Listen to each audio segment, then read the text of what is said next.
अस्सलाम वालेकुम, मेरा नाम अली और आप सोच रहे होंगे कि ये नई शक्ल का बंदा हमारे सामने आज कौन आ गया वीडियो वाली सरकार के चैनल पे।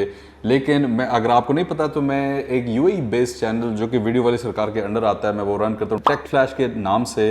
और मैंने ये सोचा कि क्योंकि अब मैं पाकिस्तान में हूँ तो हम थोड़ा सा पाकिस्तान को भी कवर करें।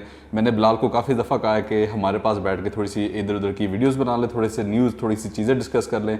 और लेकिन बिलाल भाई के पास टाइम नहीं था, लेकिन फाइनली आज मेरे पास बिलाल सामने बैठे हुए हैं मेरे, तो हमने सोचा कि फिर थोड़ी से क्वेश्चन आंसर्स हो जाएं and just let's talk about. इतनी ज़्यादा इज्जत से मुझे आज से पहले कभी इंट्रोड्यूस नहीं किया गया। लाइक मैं बहुत इंपॉर्टेंट बंदा हूँ, मुझे full on. So welcome Ali, welcome to the channel.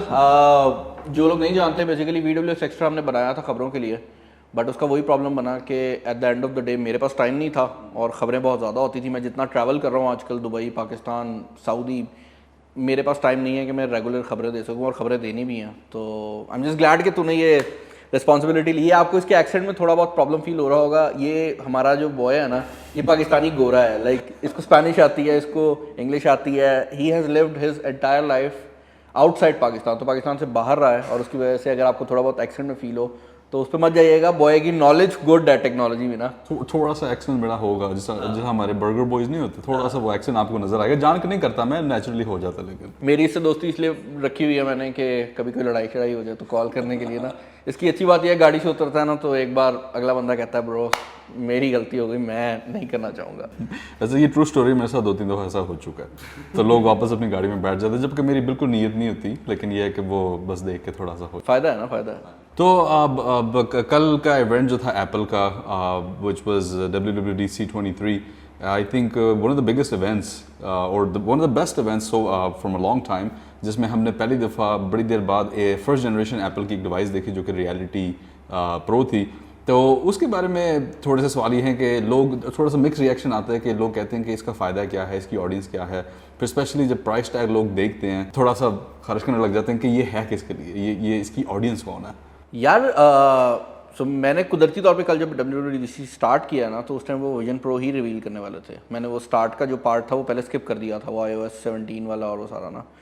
तो विजन प्रो के रिलेटेड जो मेरे पर्सनल ओपिनियंस हैं, मैंने अपनी मेन चैनल की जो वीडियो है उसमें भी यही बताया है कि इट इज़ अ प्रोडक्ट जो कि मैं कहूँगा कि मुझे भी नहीं समझ आ सकी कि वो किसके लिए बनाया गया। विजन प्रो किस बंदे के लिए है ये क्लियर नहीं हो सका। विजन प्रो को कौन खरीदेगा ये मुझे क्लियर नहीं है। And more importantly vision pro क्या प्रॉब्लम सॉल्व कर रहा है मुझे वो नहीं क्लियर। लाइक विजन प्रो एक बहुत अच्छी टेक्नोलॉजी है, मैंने इसकी एग्जांपल पहले भी दी कि विजन प्रो का हिसाब ना टच बार वाला है। किसके लिए बनाया गया नहीं पता, शशका है, लगेगा कूल, वो वाला सीन है। आने वाले टाइम में इसकी कोई ऐसी चीज़ सामने आ जाए जो कि मतलब ज़रूरी बना दे इसको, तो मुझे नहीं पता। बट अभी के लिए मैं कहूँगा कि मिक्स्ड रियलिटी की जो मार्केट है वो वहाँ पहुँची ही नहीं है जहाँ पे एप्पल एक्सपेक्ट कर रहा था। मतलब जब एप्पल फ़ोन में कूदा है ना, तो उस टाइम पे फ़ोन मार्केट टॉप पे थी। जब एप्पल लैपटॉप्स कर रहा है तो एप्पल की वो वाली मार्केट ऑलरेडी मैच्योर हो चुकी है। जब एप्पल ने स्मार्ट वॉचेस स्टार्ट किया, हमें उससे पहले स्मार्ट वॉचेस मिल रही थी। ईयरबड्स का भी सेम केस है। ये जो कैटेगरी है ना, इसमें प्रॉब्लम ये है कि ये कैटेगरी मेरे ख्याल से दूसरी कंपनीज भी अभी समझ ही रही हैं कि होना क्या है। मतलब हमने मेटा की तरफ से देखा, जो फेसबुक है, कि उनका $400 वाला जो हेडसेट है वो काफ़ी बिका, लेकिन ये $3500 का।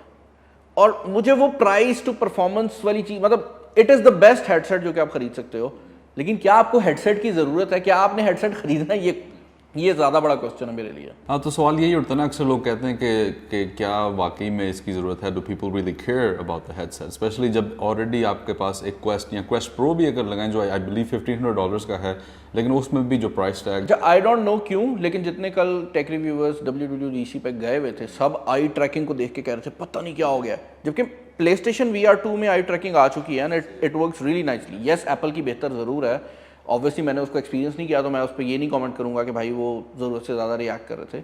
बट वो ऐसे प्रिटेंड कर रहे थे कि ये कोई ऐसी चीज़ है जो पहले नहीं आई, या पानी दोबारा निकला, या कहीं से पहली बार पानी देखा, या टायर पहली बार। रिएक्शन सबका यही था। तो I don't know why that reaction was there, लेकिन मेरे हिसाब से it is a nice product. किसके लिए है वो शायद एप्पल को भी नहीं अभी पता, उन्होंने बस लॉन्च कर दिया है कि ये कैटेगरी हम खेल लें। अच्छा, आईफोन्स की जब बात करते हैं या एप्पल इन जनरल की बात करते हैं, तो मोटरोला ने पिछले दिनों में अपना फोल्डेबल निकाला है, और मोटरोला के कुछ एग्जीक्यूटिव, रेजर की बात कर रहे हो ना? हाँ हाँ। उनके कुछ एग्जीक्यूटिव्स ये कहते हैं कि 20% जो उनके फोल्डर्स ले रहे हैं अंदर एक्चुअली एप्पल कंज्यूमर्स।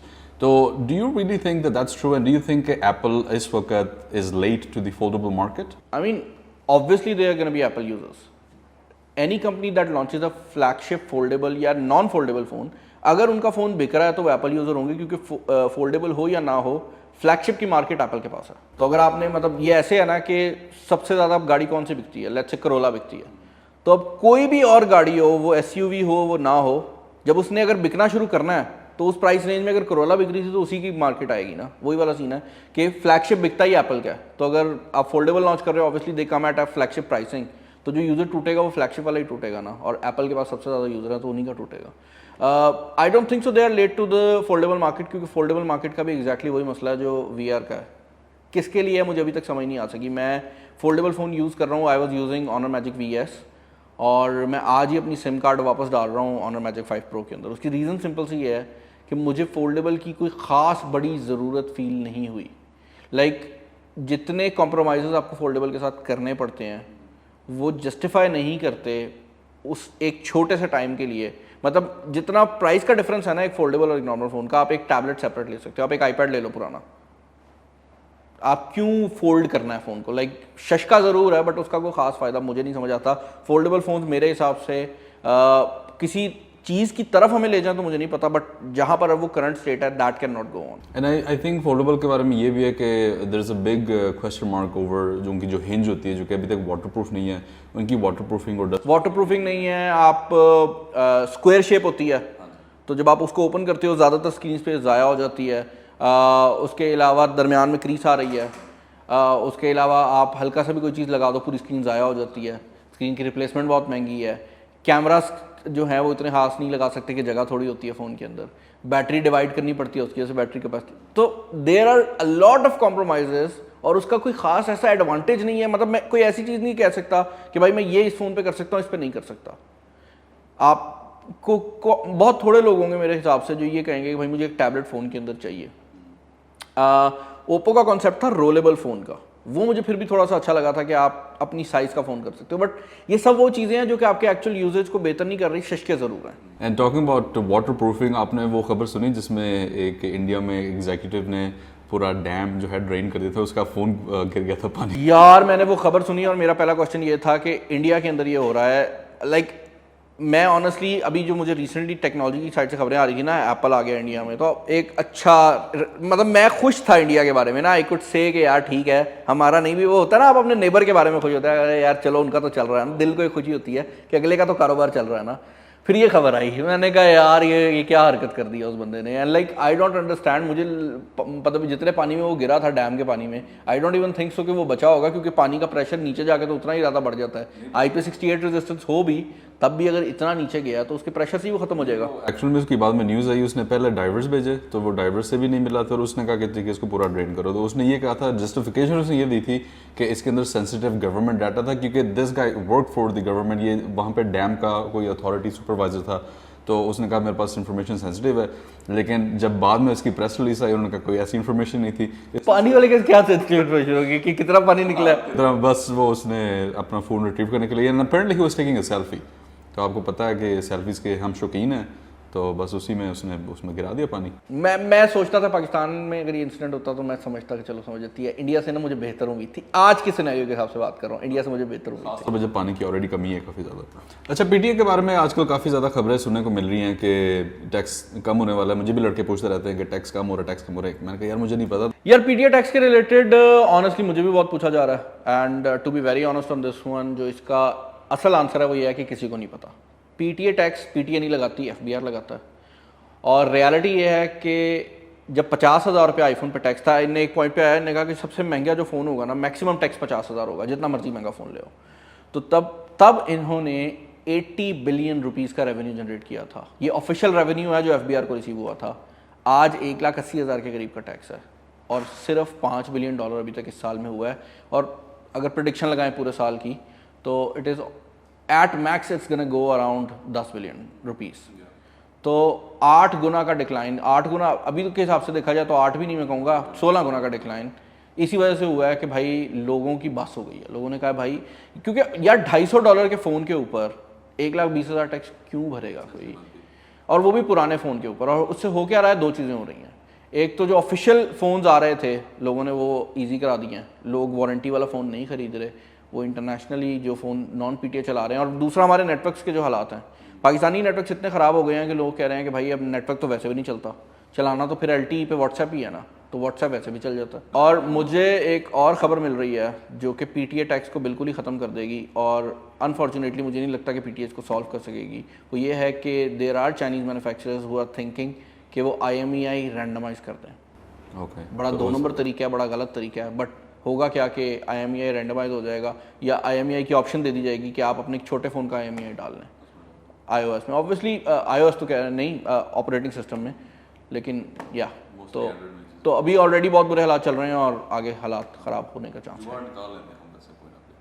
टैक्स की बात करते हुए इलेक्ट्रिक कार्स की थोड़ी सी बात करते हैं कि पाकिस्तान में जो इलेक्ट्रिक कार्स की मार्केट है वो ये है कि अक्सर लोग इसलिए लेते हैं कि उनको टैक्स से रिलीज़ दिया जाए थोड़ा सा, लेकिन साथ ही एक ये सवाल उठ जाता है कि क्या हमारे पास वो इंफ्रास्ट्रक्चर, वो फिजिबिलिटी है कि पाकिस्तान में इलेक्ट्रिक कार्स सर्वाइव कर सकते हैं। आपके पास तो टेस्ला है, लेकिन आपकी सिचुएशन और you are not the average Pakistani citizen.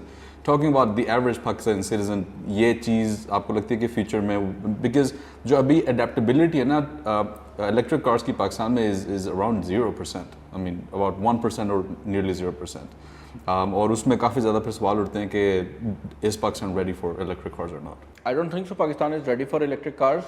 उसकी 2 बड़ी रीजन हैं। पहली बात तो हमारे पास बिजली की लोड शेडिंग है अभी तक, तो उसको सॉल्व करना पड़ेगा। दूसरा, सोलर पैनल्स हर साल महंगे हो रहे हैं। मैंने 25 लाख का सिस्टम लगवाया था अपने घर में, आई थिंक 11-12 किलोवाट आवर का। अब वो जो सिस्टम है, कल मैंने रेट लिया, वो 42 लाख रुपीज़ का। The same system, exact same system, कुछ उसमें बढ़ा नहीं, कुछ कम नहीं हुआ, कोई अपग्रेड नहीं आई, उसी कंपनी का वही मॉडल 42 लाख का हो गया। अब प्रॉब्लम ये है कि जब आपने इतना महंगा सिस्टम लगवाना है तो आप पैसे बचाने के लिए इलेक्ट्रिक गाड़ी नहीं ले रहे। आप अगर इलेक्ट्रिक गाड़ी लोगे भी तो उसका सिर्फ एक एडवांटेज होगा कि आपको टैक्स की छूट होती है। मतलब अब अगर मैंने टेस्ला मॉडल S ली है तो टेस्ला मॉडल S के लेवल पे जितनी भी गाड़ियाँ आती हैं, अगर वो पेट्रोल इंजन है तो उस पर 3 से 4 गुना का टैक्स है। तो जो गाड़ी की प्राइस है उससे 3 गुना टैक्स है। $1,00,000 की अगर गाड़ी है तो $3,00,000 उस पर टैक्स है। That is how the taxation works in Pakistan. Electric पे नहीं है, तो आपको सेम कैटेगरी की गाड़ी इलेक्ट्रिक में मिल जाती है। यही वजह है कि अगर आप पोर्शा टाइकन देखते हो तो it is compare to the rest of petrol गाड़ियाँ ना, पोर्शा के जो टॉप एंड लाइनअप है 911 वाली साइड से। लेकिन पाकिस्तान में टाइकन ज़रा नीचे क्यों आ गई है? क्योंकि ऑब्वियसली उसमें टैक्स नहीं आपको पड़ा। तो आई थिंक सो इसका फ़ायदा सिर्फ अभी अमीर उठा रहे हैं, और वही बात है, इसका कोई ख़ास पैसों वाली साइड से फ़ायदा नहीं है। गो ग्रीन वाली चीज़ ज़रूर है। मुझे ये फ़ायदा ज़रूर हो रहा है कि मेरी गाड़ी फ्री चल रही है, सोलर पे चार्ज करता हूँ उसे, तो वो चीज़ ज़रूर है। दूसरा, फॉर द प्राइसिंग, अगर आपने हायर एंड गाड़ियों में जाना है तो वहाँ पे एडवांटेज है। बट अगर आप ये सोच रहे हो कि आप एक लो एंड गाड़ी लोगे, यानी कि समथिंग टू रिप्लेस अ किया स्पोर्टेज या अ करोला या उस तरह की गाड़ियाँ, होंडा सिटी, तो भाई नहीं, ऐसा कोई सीन नहीं है। तो that makes sense. And talking about Tesla and electric cars, आपने वो खबर देखी जिसमें एक आई थिंक यूट्यूबर है, उसकी पूरी वीडियो है यूट्यूब पे, उसने अपने टेस्ला ली हुई है और उसने बैक एंड पे ट्रेलर लिया है। उसने आई बिलीव $2,500 का उसने सोलर पैनल लिया जिसमें वो इन्फिनिट वो इलेक्ट्रिसिटी जो है वो लूप करके वो इस्तेमाल करी जा रहा है। सो बेसिकली सोलर पैनल्स के अंदर मेरे वाले केस में भी जो सबसे महंगी चीज़ थी वो बैटरियाँ होती हैं। आप अगर लिथियम आयन बैटरी लगाते हो, that is the most expensive thing in the solar system ना। तो टेस्ला की बैटरी यूज़ करना एक अक्लमंदों वाला फैसला है, लेकिन मेरा क्वेश्चन ये है कि उसकी फिजिबिलिटी क्या बनेगी, क्योंकि कितने ही पैनल आप बैक पे लगा लोगे ना, तो आई डोंट थिंक सो कि वो उतना फिजिबल है। दूसरा, आप साथ साथ खींच रहे हो तो you can't really drive the car, तो इतने ज़्यादा पैसे खर्चने का मकसद ख़त्म हो जाता है। और ड्रैग ऑलरेडी आ रहा है और it just makes it a bit odd, I would say. अगर तो आपकी गाड़ी सारा दिन खड़ी रहती है ऑफिस के बाद, लेकिन वो गाड़ी भी तप रही है, तो I don't think so that's a feasible thing. अभी टोयोटा प्रियस में उन्होंने सोलर पैनल्स दिए हैं जो कि 1-2 माइल की रेंज डाल देते हैं अगर 6-7 घंटे खड़ी रहे ना, बट देन अगेन उसका कोई खास फायदा नहीं है। सोलर का मैं भी एक उसकी एफिशिएंसी उतनी नहीं है कि वो गाड़ी को चला सके। ये बल्कि एक दिस वाज अ क्वेश्चन जो कि इलॉन मस्क को भी ये पूछा था कि आप गाड़ी के रूफ जो है उनके ऊपर सोलर पैनल्स क्यों नहीं लगाते। उसने भी ये कहा था कि आप ज़्यादा से ज़्यादा जो है बहुत ज़्यादा भी कोशिश कर लोगे तो मे बी 5 माइल्स जो है आप ऊपर दे दोगे, which is not really feasible उस लिहाज से। लेकिन ये कि effort you know where it is. जब बाबर आजम के बारे में अगर हम थोड़ी सी बात करें तो आप भी ऑब्वियसली यूट्यूबर हैं, आप भी स्पॉन्सर के साथ काम करते हैं, लेकिन बाबर आजम का आई थिंक लेवल और है। Do you know how much he earns through sponsorships? I have seen the news. Babar Azam के लेवल का प्लेयर अगर $2.5 लाख कमा रहा है ना, तो पाकिस्तानियों को तो लग रहा है बहुत ज़्यादा कमा रहा है, बट पाकिस्तानियों का मसला ये है कि पाकिस्तानियों ने बाहर की स्पॉन्सरशिप्स नहीं देखी। मेरे हिसाब से he is the number 1 player in the entire world. $2.5 lakh बहुत ज़्यादा कम है, क्योंकि अगर आप बाकी स्पोर्ट्स में देखो या अगर आप बाकी क्रिकेटर्स को भी देखो जो इंडियंस हैं, आई थिंक $100,000 चार्ज करता है Virat Kohli for 1 Instagram post. तो मैं ये नहीं कह रहा कि मतलब Virat Kohli is a better cricketer than Babar Azam. मेरे हिसाब से Babar Azam is on another level. इस Pakistani, I support him in every case, but मेरे हिसाब से लोगों ने इस खबर को ऐसे मतलब पब्लिश किया है कि बाबर आजम $2.5 लाख कमा रहा है साल का। भाई $2.5 लाख होते क्या हैं? He is the number 1 player in the entire world. $2.5 lakh की औकात क्या है? $2.5 लाख अगर 300 के हिसाब से डॉलर लगाएं 7.5 करोड़ बनता है। 7.5 करोड़ का लैंड क्रूजर नहीं आता पाकिस्तान में। And he is the best player in the entire world. तो बहुत थोड़े हैं भाई, बहुत थोड़े हैं मेरे हिसाब से।